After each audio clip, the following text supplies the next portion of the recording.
Hey everyone, this is Scott from Ink Products. In this video I'm going to show you how to install our continuous ink system for the Canon TR8620. Also goes for the TR8620 and the TR7520. So right now the machine is powered on. I've already removed the cartridges, as you can see. Cartridges are the printhead's going to come over to the middle there. Now, first thing you want to do when you get the system is have all your parts and pieces laid out here. The most important thing with the CIS, we give you a pinch clip. Put the pinch clip on the hose like this, like we show you instructions. Go ahead and clip that down. What that does, it stops the ink flow from going back and forth. Next, have some paper towel. Remove all of the cartridge clips one at a time. I usually just lay them down like this. Pop them off one at a time. See if you can see that. No, can't see that. There you go. Just dab them off. You can see here, I just kind of dab them off before I put them in the printer. Now we're all set to pop them in.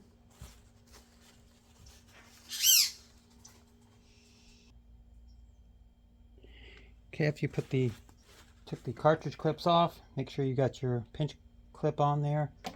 Also that the bottles are right next to the printer, not higher or lower. And we're going to go ahead and just snap these in just like a set of cartridges. Take your time, make sure you hear the snapping in.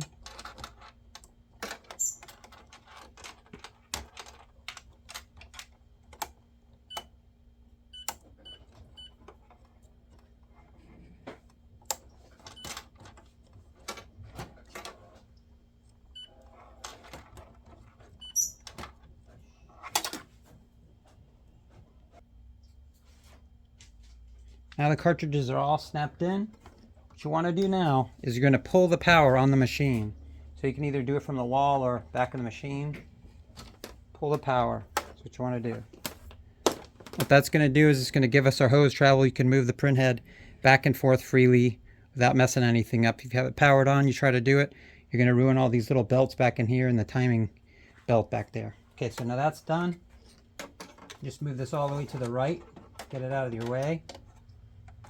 Your first hose bracket looks like this. It's the main hose bracket. I'm just going to peel the backing off. I've already done that. Put the Velcro in here.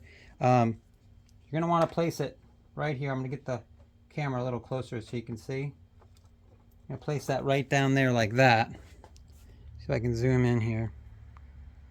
Just like that in the center. The second hose bracket's really small. There's a little screw here right in front of this white bar that comes down.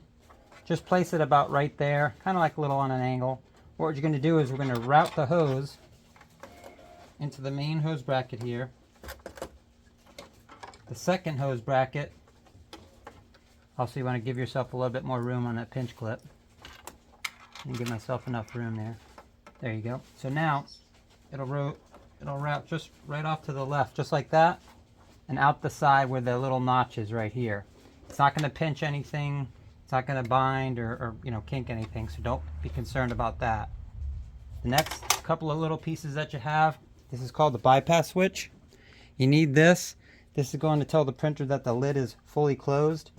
If any time you need to remove the system, you got to remember, take this out, and then you can go ahead and then the printer will move the cartridges. Place that right down in there. I'm going to give you a better shot in a second. And then this one more piece right here is your lid standoff. Make sure this part right here faces the front. You're going to peel it and stick it right down in there so that all your parts and pieces are all ready to go. The next thing we're going to do is we're going to check our hose travel. So what you want to do is drive the printhead all the way to the left until it hits the wall. You see that's got a lot of bow, too much bow in it. So what you'll do is just tighten up the slack a little bit. Put your hand right there. Pull it out the side. You want it nice and flat. You don't want it too tight or too loose. And then go ahead and slide it all the way back here. I think that's about right. Just maybe give it a little bit of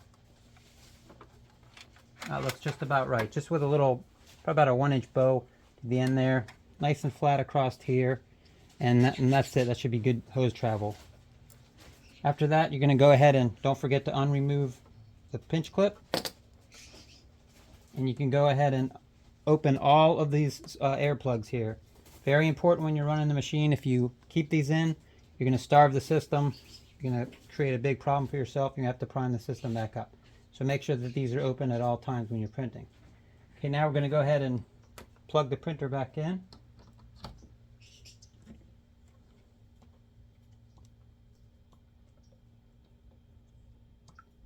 And we'll turn the machine on.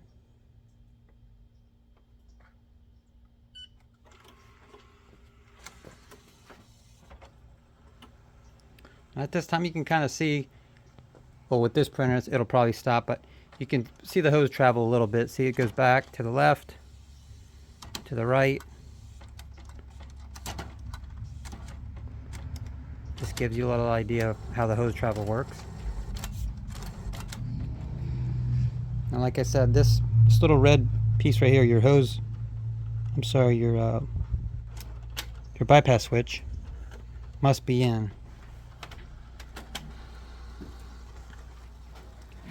A couple of these sheets popping out, that was just in the queue. It'll do that sometimes until we're fully ready to go here. But at this time you can actually just go ahead and close the lid. Make sure you hear that little beep. You can see here on the side the hose isn't pinched in any way, so you're okay there. It's not going to hurt anything. It's asking me which paper tray. I like to use the rear. Yes. I powered it improperly, no problem. Okay, that's it. That's pretty much a quick install on this machine here. Great machine, very affordable. So if you have any questions, you can email us, inkproducts@hotmail.com. Thank you for watching.